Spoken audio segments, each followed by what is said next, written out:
Welcome to the Life Makeovers podcast. My name is Cindy D. Whitmer, and I am the Midlife Makeover Coach, helping you turn your midlife into your best life, one step at a time. Through powerful conversations, my own midlife roller coaster story, and over 3 decades of helping people transform their lives through counseling and coaching, I am on a mission to help you create your own definition of success and happiness. Thank you for being here. Good morning, everybody. Happy Monday to you. Happy Monday to you. Well, I don't know what's going on in your lives, but I am just days away from being a bride for the second time in my life. I am about to get married for the second time. Can you believe it? I mean, I can hardly believe it. It's just such a unique season in my life. And so, I've put a lot of thoughts together. I've been pondering a lot as this special time has been approaching, and just thought about how different it is this time versus the first time when I was, 23 years old and a year out of college, attending graduate school. And I don't know. I don't think I knew anything then. Maybe a little bit, but I feel so much wiser now. I'm almost 56 years old, and I don't know. Anyway, so I wanted to share 3 things that I think are really important, that for me have been very important in preparing the wedding, the ceremony, the literal wedding. 3 things that have been really important to me in this process that I think are really a metaphor for all of life.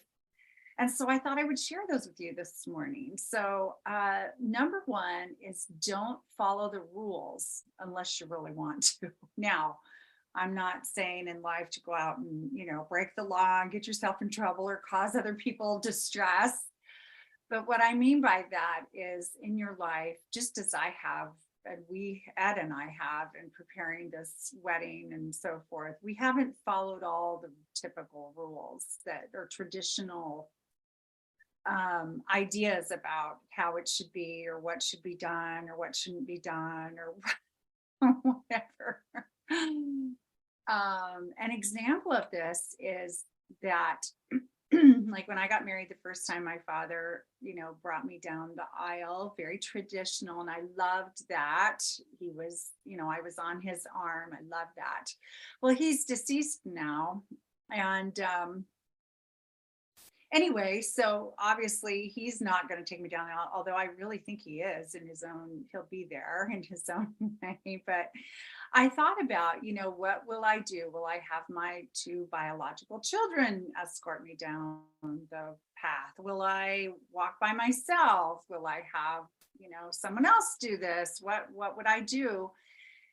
And, thinking of walking toward Ed being up front, ready to get married or whatever. And then it occurred to me one day, no, I think Ed and I ought to come to the altar, so to speak. We're together, walk together.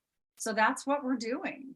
I'm going to be on his arm and he on mine, and we are going to approach the officiant together. And I just love that.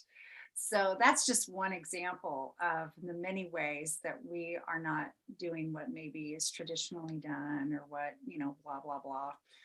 And we're also getting married in our front yard. So not in a church or not in a courthouse or not a destination wedding on a beach, although we thought of all of those options for sure. But anyway, so don't follow the rules unless you want to. So in other words, in your life, you may have grown up or even believe now in your culture or in your community or in the circles you are with that you're supposed to do life a certain way. Like there's a certain way you're supposed to do life. There's a certain way you're supposed to work. There's a certain way you're supposed to handle your money. There's a certain way you're supposed to eat. There's a certain way you're supposed to whatever. as long as you're aligned with what those things are, that's fantastic. But if not, it's okay to find your own way, which kind of moves me into number 2, which is find what's truly meaningful to you. What's truly meaningful to you in life? What was really meaningful to you? So in terms of Ed and I, working on, what did we want our wedding to be like? What did we want our celebration to be like? What was important to each of us? And we thought about that very carefully with great intention. Who we would want to be with us, what kind of tone we would create with the experience, what kind of fun we wanted to have, what would it all look like, what visually would we do to make it really meaningful for us and our family. And that's what we've done, and that's what I want you to do, whether you're getting married again like me or whether we're talking about your life in general. Like, find what's meaningful to you and do that. Not what society says should be meaningful to you, not what your family says should be meaningful to you, not what your best friend even says should be meaningful to you, but what is meaningful to you. Like, it's going to be very meaningful to us to have all of our children and grandchildren with us. That was something we decided, very much so, that we did not want to just go to a courthouse alone and with witnesses, or just, run off and get married somewhere. I mean, there's nothing wrong with that. It's just for us to make it truly meaningful. We wanted to surround ourselves with our children and grandchildren, and then other people that are closest to us. So that's what we're doing.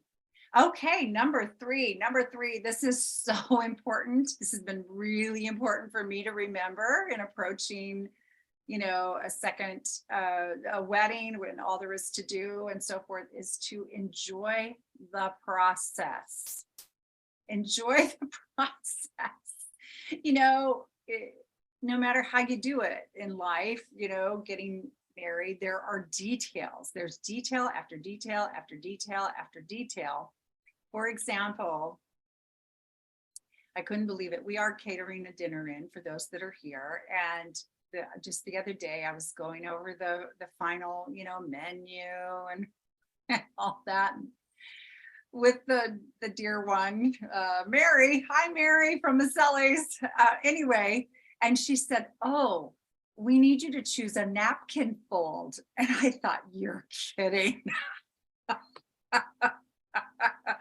Really? I gotta choose how the napkins are gonna look? Okay. So anyway, there's a lot of details, right? A lot of details. And yes, we've chosen the napkins. Stay tuned.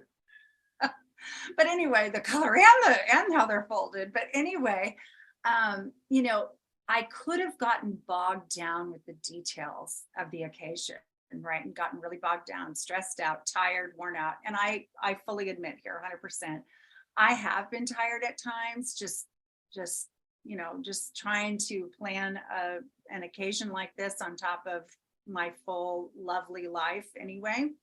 So I've needed to remind myself many times, enjoy every minute of this, enjoy this process. This is a rare, special season in your life, and it certainly is. And I do want to enjoy the whole thing. And I certainly intend to enjoy the day, the weekend, the time that the company's here and so forth and all that. And so, but again, this is a metaphor for all of life, right? We don't want to get bogged down in the details of our lives, whatever those are, or the details of your work, or the details of your whatever. I want you to enjoy the process. All right, that's what I have for you today, and I will talk to you again soon. Thank you so much for listening. How would you like to receive my #1 best-selling book, The Midlife Makeover Method? All you have to do is leave a review for this podcast, take a snapshot of it, and send it to cindy@cindydwhitmer.com. We'll drop the email address in the details, and I will talk to you again soon. Thanks for listening. Bye-bye.